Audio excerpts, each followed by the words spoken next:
छत्रपती ग्रुपचे संस्थापक अध्यक्ष प्रमोददादा पाटील यांच्या वाढदिवसानिमित्त इचलकरंजीत विविध सामाजिक उपक्रमांचे आयोजन करण्यात आले। हातकणंगले तालुका अध्यक्ष रोहित शिरोलीकर यांच्या मार्गदर्शनाखाली व शहर प्रमुख विकास जावळे यांच्या नेतृत्वाखाली हा कार्यक्रम पार पडला।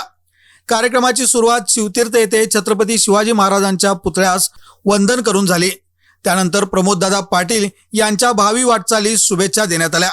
त्यानंतर इंदिरा गांधी सामान्य रुग्णालयात रुग्णांना फळे वाटप तसेच अंगणवाडीतील विद्यार्थ्यांना खाऊ वाटप करून सामाजिक बांधिलकी जोपासण्यात आली।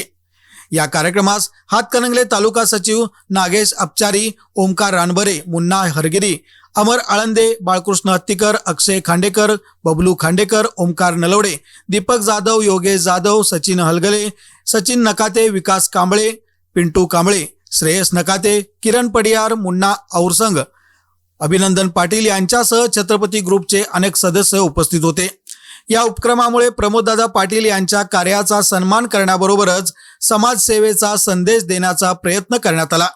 कार्यक्रमास उपस्थित सर्वांनी त्यांच्या पुढील राजकीय आणि सामाजिक वाटचालीस शुभेच्छा दिल्या।